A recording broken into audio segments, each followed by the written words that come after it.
What's going to rise up style? The man, the voice, the fragrance, and we're here at Baltimore Comic Con, my hometown. It's a con that I always look forward to, even if I don't get a chance to come. It's been a few years since I attended, and let me tell you, it has grown immensely since the last time I was here a couple years ago. I've walked around the floor, and I felt like my pubescent and prepubescent self all over again with the names of so many great creators whose artwork that I loved when I cut my teeth in comics back in the 90s and 2000s. Even got to shake the hand of Lee Weeks, whose Daredevil run is really what got me to love the character. Many people will say Frank Miller, but for me, it was Lee Weeks. So we're going to go around the convention so you can see what I see, and then we have some great interviews, some cosplay, and a whole lot more. Stay tuned.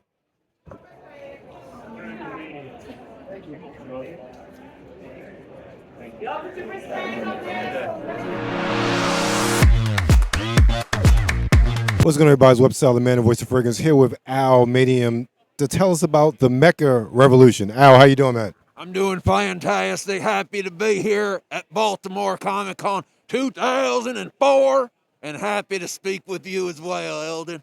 I'm happy to speak with you. So, is this an election, or you like what? You're leader of what? Well, I know there's what we call a presidential election going on, but who needs a president when you can have a real leader?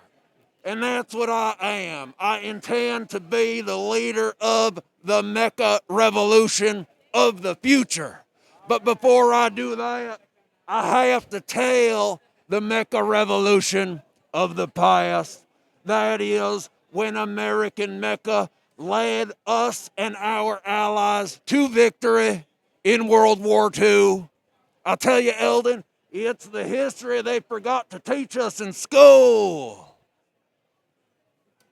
So, how did you discover this history they didn't teach us? That is a great question, and one that I wish I was asked a little bit more often.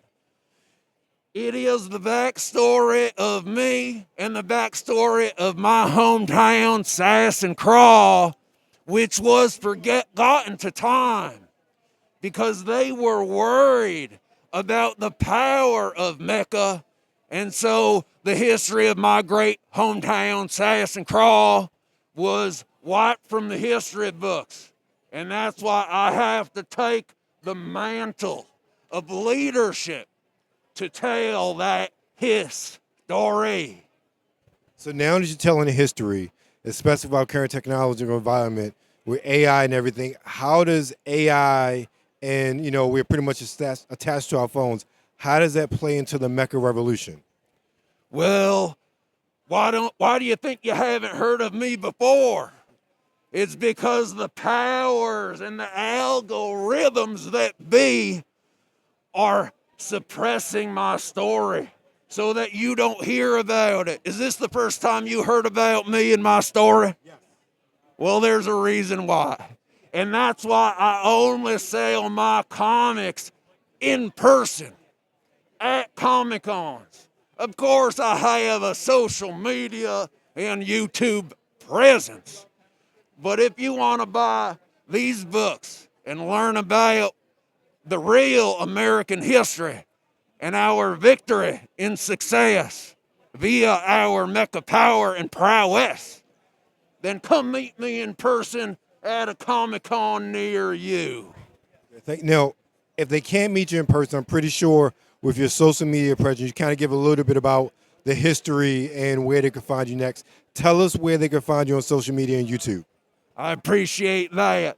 So I'm on YouTube and Instagram, where I mostly interact with my audience and followers, so to speak, at the Almanium. That's my personal Instagram. You could also follow the project at Mecha.Revolution. And like I said, we got 2 issues out so far, but we're planning 8 to 10 to tell the full story arc. Okay, thank you. I appreciate you guys. Follow and make sure you get the real history, find out about the real Mecha Revolution. Thank you. I appreciate it. Thank you. I appreciate you as well. Thank you, man. What's going on, guys? Webster Style, the man, the voice of fragrance. We're here with somebody you've probably seen before on the channel, Mr. Rod Bland Blake. Rod, how you doing, man? I'm great. How you doing? I'm doing good, man. Now, you've gotten a couple new books since the last time we saw you, at least. Well, I've seen you since the last time we talked to you on the channel. But tell everybody what you have here with the Yombani Chronicles. Yombani Chronicles is basically my alternate dimension to Ancient Illumination. So instead of Aliens, First Contact, Space Opera, we have what I call Sword and Soul, epic fantasy tale where the Orisha rule over Yombani, Yoruba, gods of Yoruba. So Olorun, Shango, Babalu Aye, Yewa, Eshu.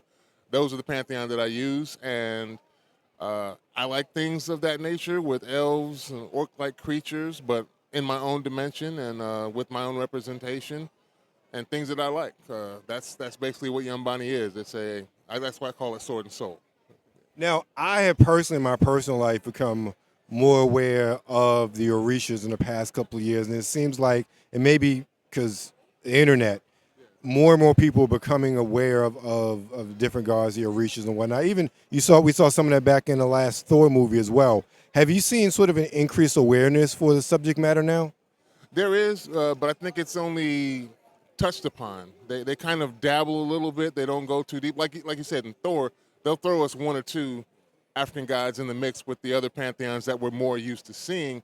And that's why I kind of want to use this pantheon so that it could be the entire use and not just, sprinkles for one exotic character here or there to say you've done something. I wanted to have a better representation, a more thorough digging. Because there were historical things as well that we don't really talk about that happen in Africa. I'm trying to use things that happen in Nigeria, Benin, and other things that are kind of sprinkled throughout the story, which is a fictional tale, but if somebody looks into the details of what I'm writing, they'll find that there's a foundation in historical fact that actually did happen. It's just in a fantastical world with these characters that I've created. Yeah. Understood. Now, where can everybody find more about Yombani Chronicles and your other works?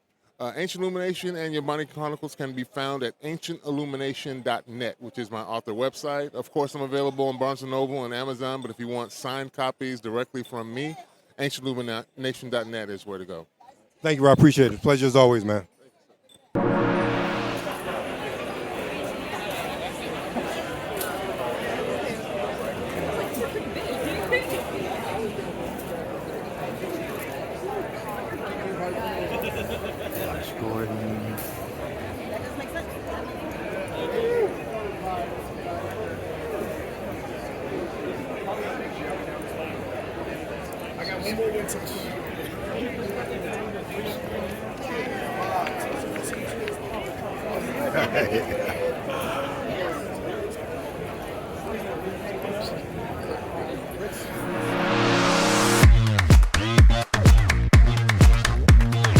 I was going, everybody. We're here, Webster Style, the man of voice fragrance, still at Baltimore Comic Con, here with inker, illustrator, Mr. Anthony Fowler Jr. Anthony, how you doing, man?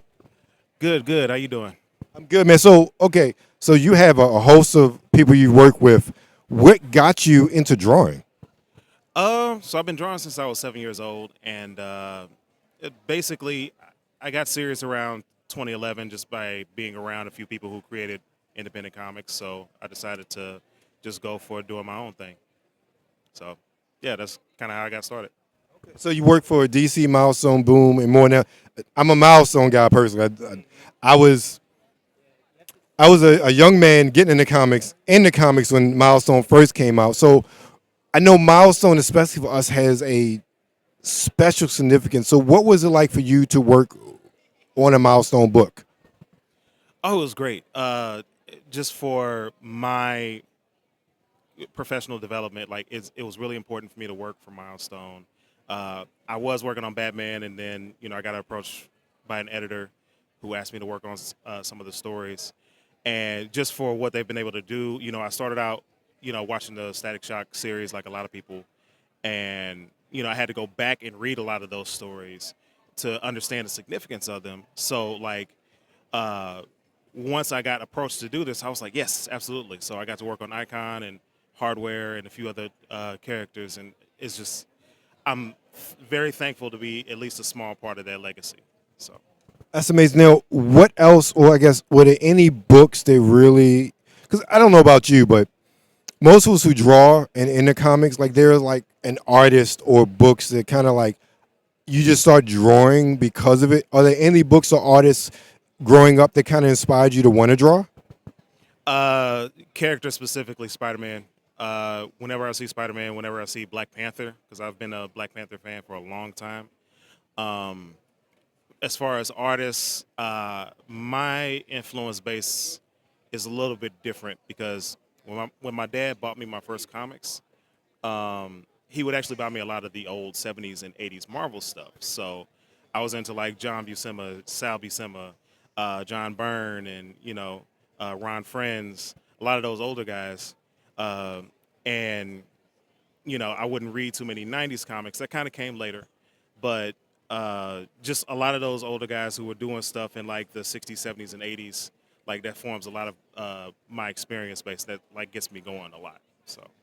Well, you can't go wrong with those as inspirations. So, not at all. So, Anthony, tell everybody where they can find you. You can find me on Facebook, Instagram. My username is afowlerart. On everywhere, you can also find me on my website. It's afowlerart.com. And I'm also on I'm on Threads. I'm not on Twitter anymore. And Kara, I think, is the new art website, the new hotness. So you can find me there as well. Thank you, man. Appreciate it. Thank you for your time.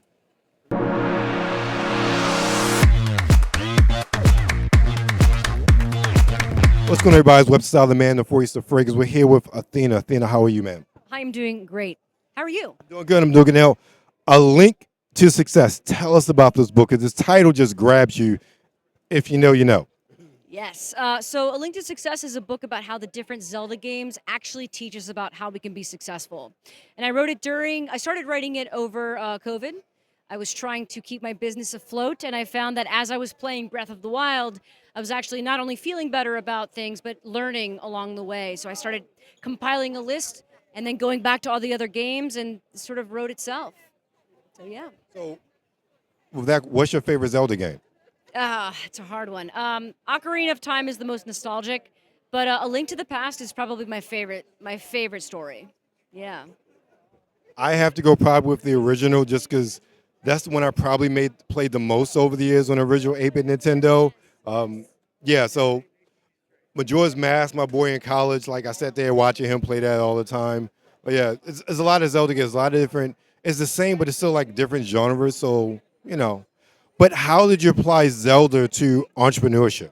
Absolutely. So essentially what we did is like we just took themes, abilities, lore, and we tried to ask ourselves, what does this mean and how can it exist in our world? Like, for example, the first chapter and what we talk about in the book, for those of us who know Breath of the Wild, we know about the 4 runes, Magnesis, Bombs, Stasis, and Cryonis. And so we ask ourselves, like, if in Breath of the Wild, Magnesis is all about picking up metal. And so in the real world, we can't pick up metal telepathically or using, a device. So we ask ourselves, is there any way I can look at this situation differently by examining it from a different perspective? So it's essentially looking at the lore, looking at the stories, the game mechanics, and bringing it to this real world. And it's actually incredible. Like, it felt like we were just sort of writing. We weren't thinking too hard about it. So, yeah, I hope that answered your question. Yes, it does. Now, quick question. Probably not in the book, but I think some people get this reference. So there are no recipes for Octorok? I hate those guys. I absolutely hate those guys. They're so annoying, and they always get me when I don't want them to. So no recipes. Well, Athena, tell everybody where they can find your book. Thank you. Yeah. So if you're interested, you can find us on social media. Made it super simple. A Link to Success or alinktosuccess.com. You can be helping us and supporting us directly. Thank you. Thank you. Appreciate it. Yeah, of course.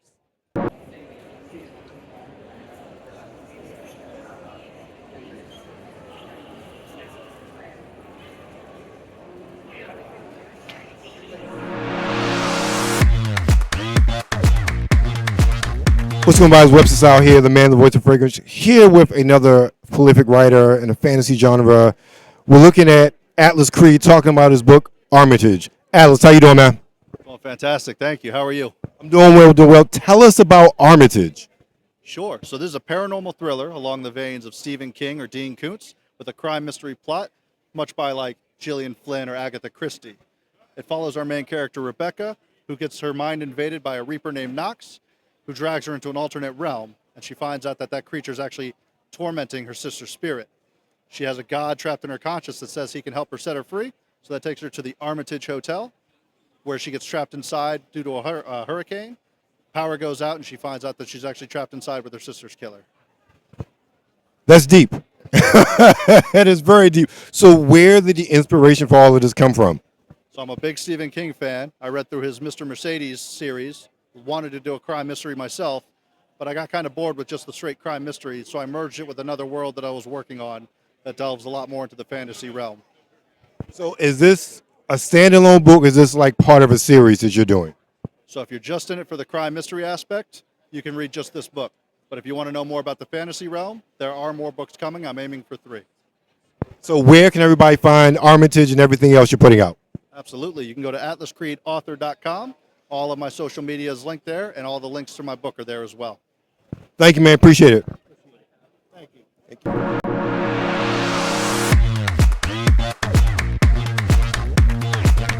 What's going on, everybody's website, the man, the voice of fragrance. We're here with Cerise Murphy talking about her books. Cerise, how are you today? I'm fantastic. How are you? I'm doing great. Now, you have a whole host of books here.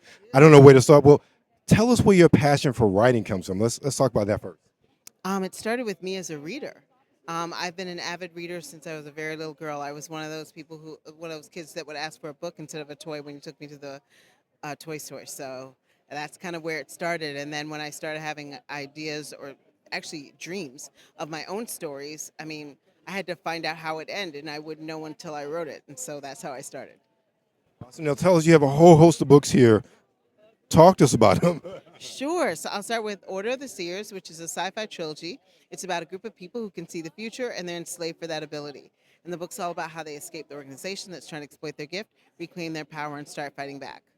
My Wolf Queen duology is about a young woman who discovers she's part of an ancient legacy of sorcerers. The setting is a mythical ancient Northeast Africa, and the language and culture is inspired by Ethiopia and Amharic. So lots of action, adventure, and cool stuff. My latest is a steampunk murder mystery fantasy called In the Garden of Light and Shadow, and it's about a demon-slaying nun who meets a demon and they fall in love. They have a child, and that child becomes a soul portal that could save the world. I also have a short story collection. Between Two Seas is 4 stories, everything from a murderous fairy fantasy to a sci-fi western, but each story features transformation or transition in a powerful way. And then to wrap it off in terms of my adult books, I have To Find You, which is a historical romance about 2 souls trying to find each other through time. Yeah, so that's all my adult stuff, and then I have children's books. Yeah, So where can everybody find your books? CeriseRennieMurphy.com. Thank you very much. Follow her, like, subscribe, buy. Thank you very much. Appreciate it. Lauren Dansler.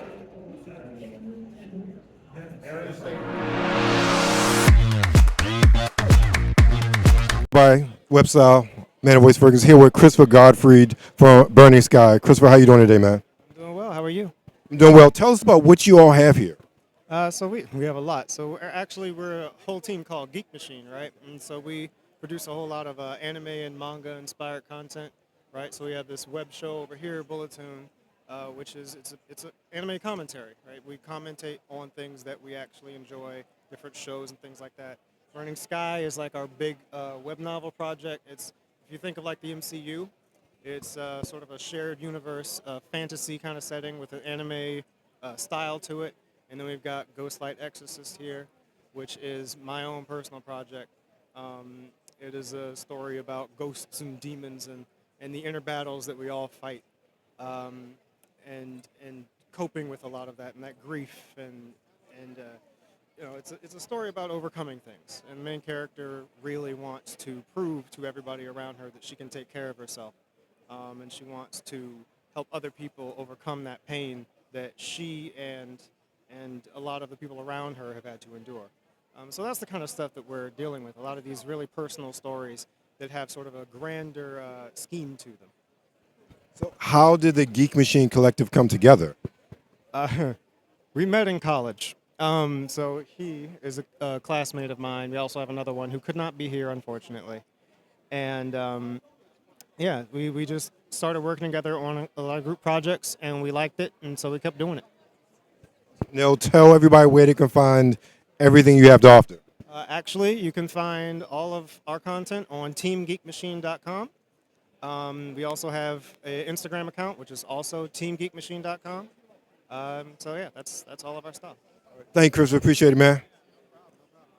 Thank you. What's going on, everybody? Website here, the man of voice of fragrance, here with T.L. Price. T.L., how you doing today, man? I'm very good, thank you. Now, tell us about your books. You have two books here, Ruins Awakened and Exile No More. Is this part of a series? Yes, it's part of a series. So the series is called The Exile Elementals. So it starts with book one, which tells the story of Nari Evans. So yes, I grew up watching Good Times. The really cool thing is that Nari is born and raised in Washington, D.C. until she's exiled to the demigod's realm. So first of all, how many books are there in the series so far? There's 4 books, plus there's a prequel, which is a Halloween book. So where did you get the inspiration for your series? So I'm a mom of 3 boys. So it's very important to me to have African American representation in my book, especially very strong male characters.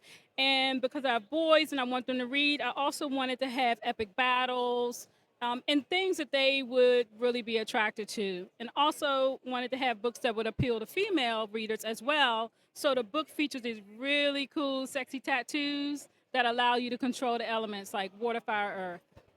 I love that because I feel like, especially in the YA arena, everything is geared toward the girls, which is nothing wrong with that. But a lot of things towards getting boys to read is always an issue with that. And it seems like so many authors are focusing on girls that the boys are kind of left behind with that. How important was that to you to really, have something young boys could really sink their teeth into, so to speak?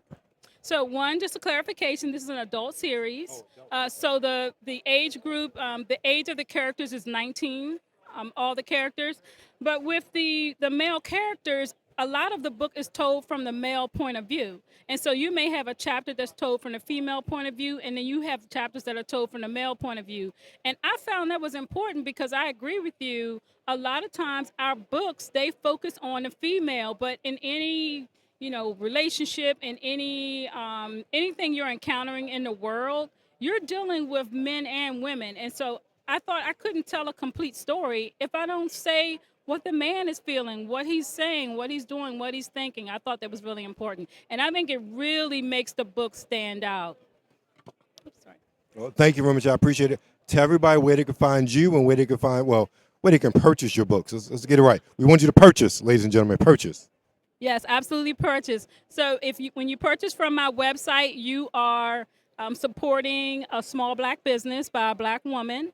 And my website is www.tlprice.com. So tlprice.com. I can't wait to see you. Thank you. Thank you very much. Appreciate it. You guys stay tuned. Everything should have flashed right there.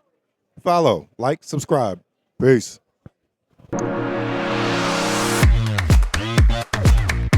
What's going on, everybody's website, the man of voice of fragrance, here with Samantha Min and Bob, talking about the Spectrum series of novels. Samantha, how you doing?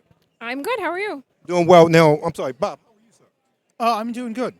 Good. Now, Samantha, tell me about the series. All right. So I'm the author of Everything You See on the Table.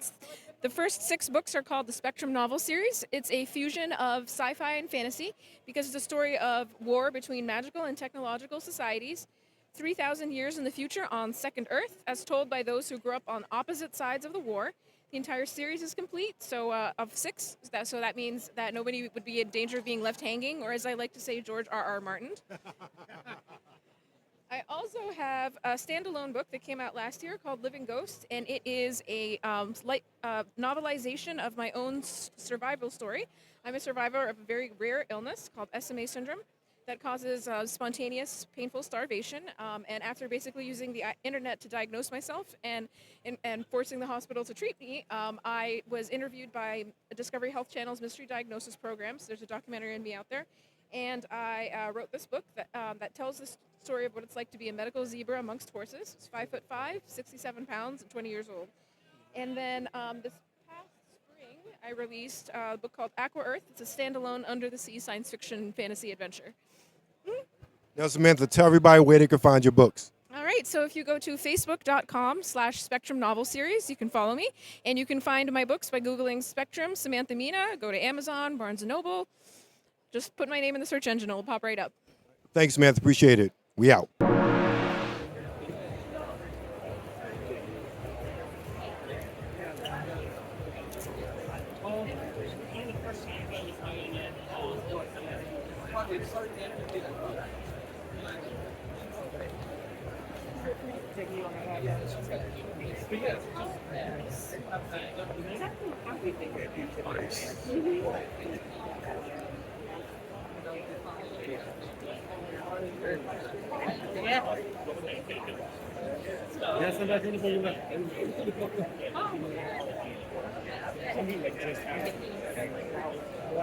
But they said alphabetical order.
What's going on, everybody? We're here with, well, if you watch my channel for a while now, you can't see me, but you see the lovely Enrica Jang here. We're here with Enrica Jang, Red Stylo Media. You've seen me unbox and talk about The Crossing over the past couple years, a book which I have wholeheartedly supported on Kickstarter because, one, it's based in Baltimore. If you know, regardless of where I am, I'm a Baltimorean through and through. But Enrica wears a whole lot of hats, Red Stylo, the Poe House. Enrica, how are you?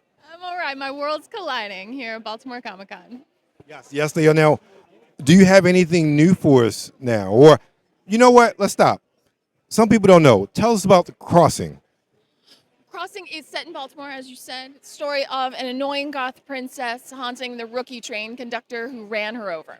So she says her death was a murder made to look like a suicide, and she won't cross over until he helps solve her case. He said, she said. Okay, paranoid. He says she's so we have 6 issues.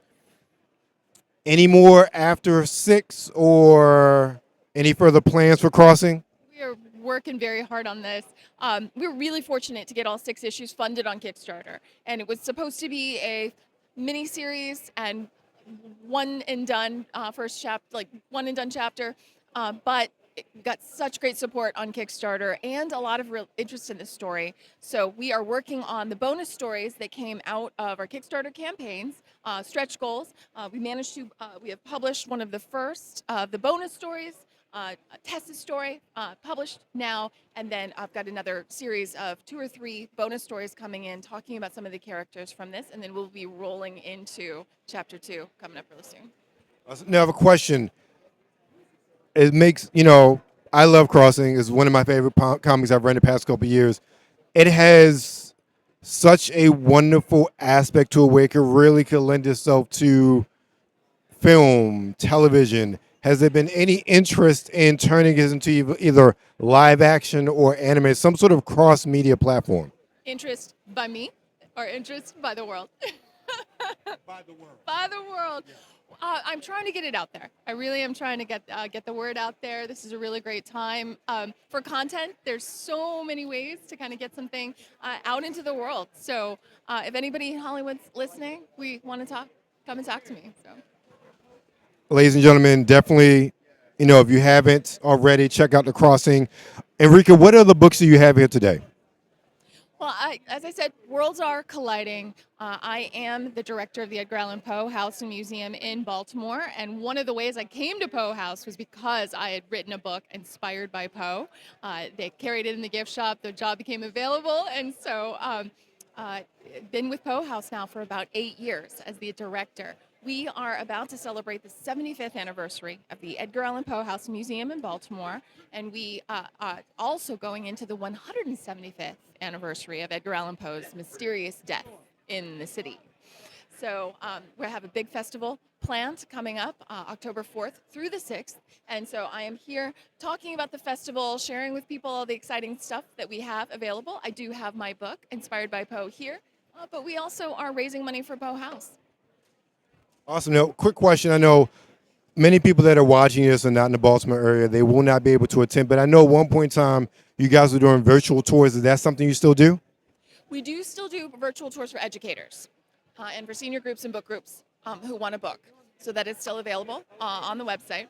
I will share with folks that the neighborhood around the Edgar Allan Poe House and Museum is about to undergo major transition and construction. So the Poe House needs as much support as possible as we look ahead to what could be a time of maybe brief closure, maybe a brief time of transformation. We'll be talking at the festival about potential expansion of the museum. So some really exciting things happening for Poe House, but we need your support. If you're a Poe lover, definitely check out Poe Baltimore.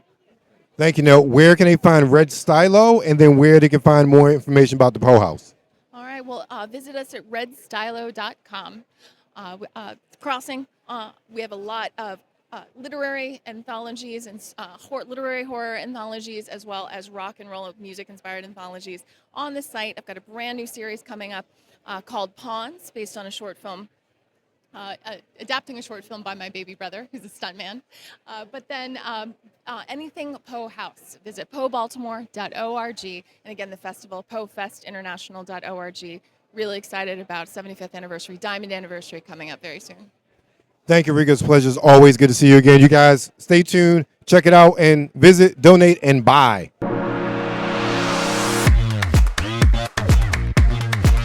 What's going on, everybody? It's Website Man with Fragrance. We're here with Paul talking about his book, Project Analysis. Paul, how you doing today, man? I'm doing fantastic. We are live at Baltimore Comic-Con. Can't get better than this. So tell us about the book. So Project Analysis in the year 2090, an evil villain named Crimson Pain, this savage guy right here, kills off all the superheroes in existence. So the government makes a super enhanced team called Project Analysis to fight off the rebellion. Our comic book has no multiverse. It's super action-packed. You got to come on by and join us. So where did you get the inspiration for this book from? So realistically, I like high octane fighting, so that would be like a Mortal Kombat aspect. I always love that team aspect of Avengers and X-Men, so we mashed all that together, made some create your own IP, and you got Project Analysis. So how many volumes do you have so far? So we have one volume that contains 4 issues. We have 3 spin-offs right now, and then we also have our newest issue as well. So we have 8 books out now, single issues, and we have our latest issue coming out soon. Awesome. So where can everybody find you? Project Analysis, same as the title. We ship everything right to your door, and if you love it, you go from there. All right, you guys check it out. Project Analysis. Follow, like, subscribe, buy. Thanks, man. Appreciate it. Everybody's Website, the man of voice of fragrance. We're here with, well, somebody you've been seeing quite often on the channel, Miss Indy Jones. Indy, how are you doing? I'm great. It's good to see you again. Same here. So how is the comment treating you so far? It's interesting. It's good. And really, it's for some of these authors, it's like a homecoming. I'm new. This is my first year, even though I'm from Baltimore. So for me, it's really nice to see really other fellow authors. I love that part of it.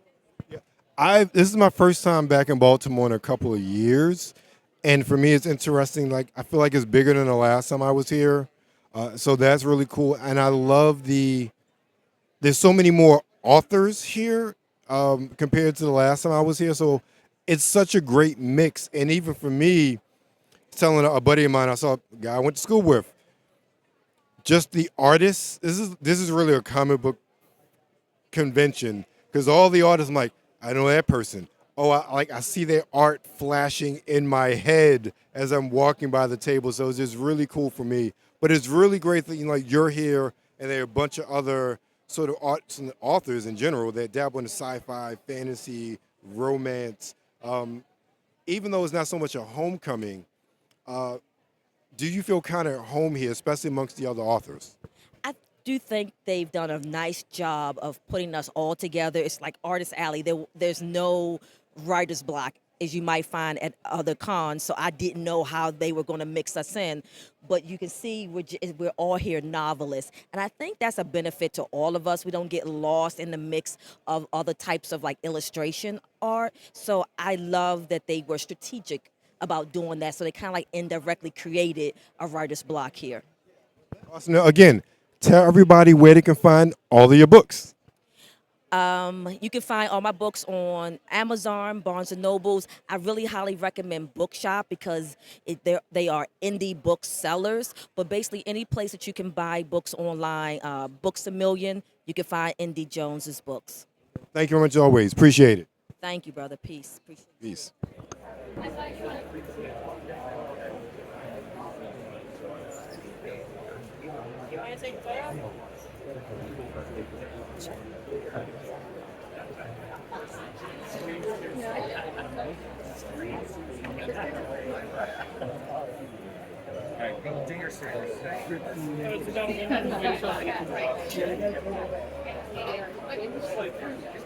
Let's try and go.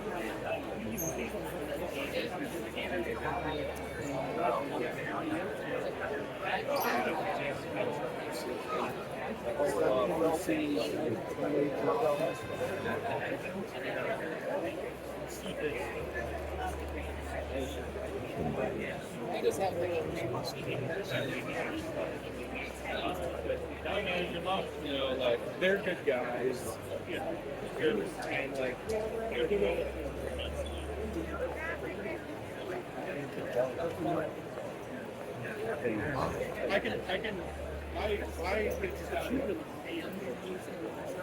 Got one that giant poster, a giant poster with a camera, feel like home down yeah.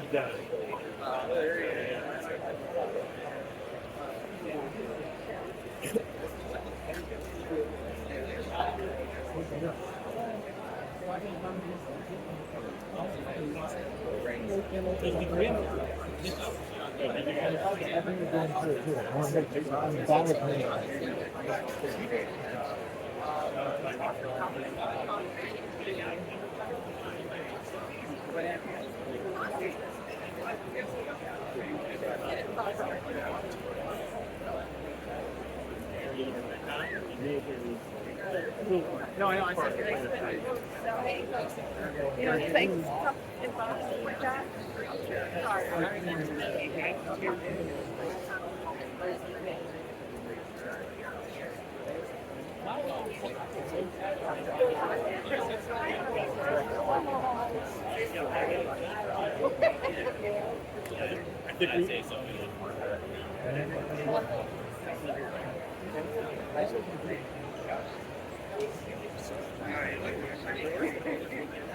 I want to talk about this. I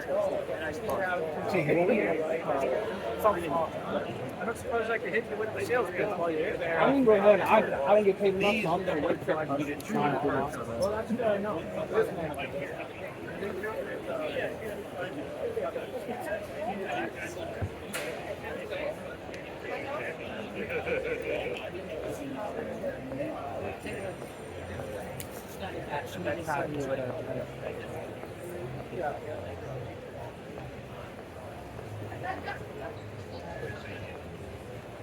Is that your real hair?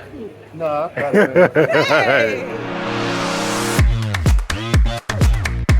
What's going on, guys? Website, the man and voice of fragrance, here with Mr. Kenton Kilgore. Kenton Kilgore. I want to say Kenton Gore because we're talking about killer sci-fi and some fantasy, or something about chopping somebody up.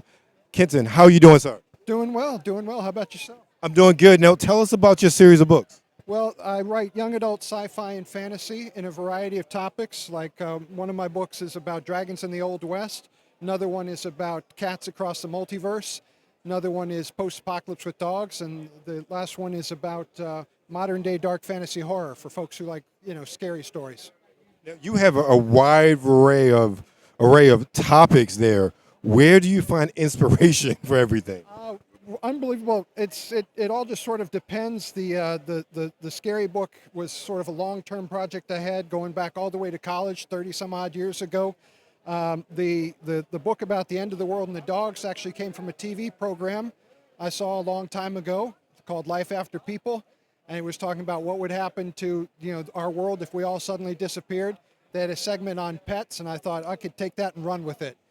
And then people were asking me, people like the dog book, they were asking me about cats, so I did a follow-up about cats, I remember Life After People, Discovery Channel, all that. They had a good run of sort of what if, so they don't know what happened there. But anyway, so how many books do you have out in total?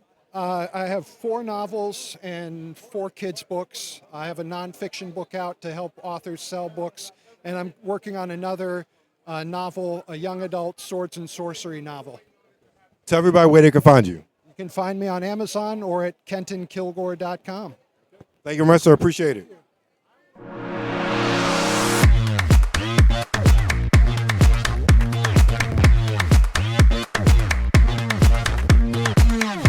What's going on, everybody? Web Style, the man of voice fragrance, here with Gary Jones from Divergent Comics. Gary, how are you, sir? I'm doing good, thanks. How are you? Doing well. Now tell us about Divergent Comics. So Divergent Comics started it back in 2021, released my first book in 2022, and essentially the goal of Divergent Comics is to tell entertaining and captivating stories with realistic and very in-depth takes. One of the books that I've released is a slice of life that talks about how you handle and deal with hatred and revenge. The most current book that I'm working on is a political thriller type story that's going to deal with domestic terrorism and deals with, what happens when the home that you knew takes away the home that you grew up in. So the whole purpose of Divergent Comics is to tell those types of stories, but in a way where people will leave not feeling the themes and the stories or the messages, but can understand and grasp it once they're done with it. I love that. I think one of the things I really love about independent books and people being able to create their own is that they get to tell stories that really connect with an audience, whether fantastical or real life stories, because I think some degree have a better knack of connecting because you're not based in the supernatural. You're not based in, again, I love X-Men, Spider-Man, but those are X-Men and Spider-Man. You can't help but be transported to a different world. While you can see yourselves in them, it's still that barrier there. Getting a book like this, like you see yourself, you see your life. So what inspired you to get into comics in the first place? So it's funny, I always tell people I didn't grow up on comics. I grew up watching the animated shows, Batman animated series, X-Men and all that stuff.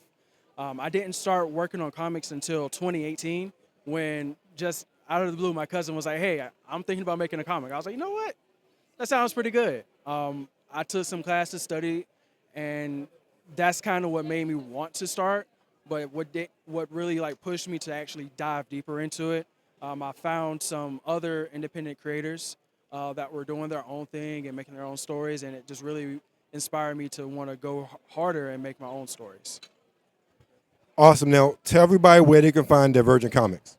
So we're on Facebook and Instagram as Divergent Comics. It's probably going to be, if you search it on Facebook, you probably have to do Divergent Comic 1. It's weird. Divergent Comics wasn't there. On Instagram, it's Divergent Comics. We're also on TikTok as Divergent Comics 1. You guys should have seen all that flash below the screen. If not, just rewind it, or you'll see it down below. But make sure you check them out, make sure you follow, and make sure you buy. Webster Style, we out.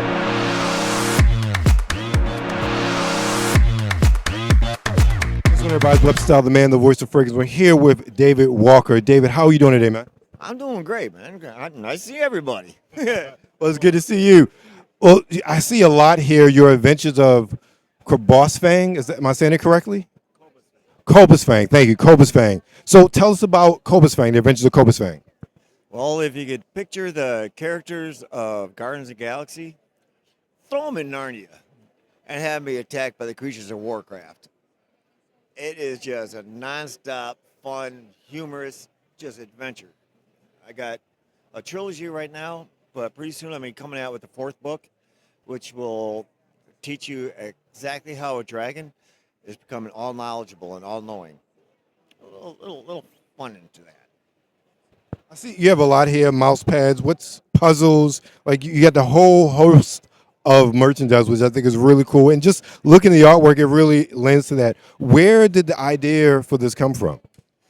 Oh Lord, this came from, I worked like 3 jobs, and I'd go home and I'd tuck my son in, and I'll ask him present, past, or future, real or make believe, and we just go off into stories. And this particular one, we just loved, and it just grew and grew. And I decided I want one day someone to tell the same story to their kids, and that's what inspired it. So I even put illustrations on every chapter, and then I took the illustrations and made coloring books out of it, so I could really encapsulate the fun of reading. But most people that are into it, they're in their 30s and 40s. So, okay. I guess that kind of makes sense that just looking at it, I get kind of that Dungeons and Dragons, maybe even choose your own adventure feel just from looking at the cover. So I can see why initially somebody in my age group might necessarily gravitate to it, but still, a reader's a reader. Yeah, it does have that deep vibe. I didn't intend, but in the back of every book, I put the features of creatures, tell you all about the different creatures and their habits, and I even explain how a dragon breathes fire, and biologically, it works. So I nailed that. Okay. Do you know how every creature, every animal stores fat for energy? A dragon, instead of in his diet, turns it to fat. He keeps it into oil. He takes that oil and holds it in a gland. Since every creature has electricity running through their bodies for your nervous system, all he has to do is just belch out that oil and spark it with electricity. And the average sized dragon, he burned down about the average sized village, depending on his diet. So it works. It's lots of fun. That sounds awesome. And as someone who majored in environmental science, biology, it actually makes perfect sense. So tell everybody where they can find your books. Oh, Lord. You can find it anywhere, or go to cobusfang.com. It's spelled like Cobra's Fang, but there's no R. And that you'll find in book 3 of why that happens, and it's just another joke. Have a lot of fun. Thank you, Dave. Appreciate it, man.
hello, hello, baby. This is your lovely Misty Stone, and you are watching Webster Style with me.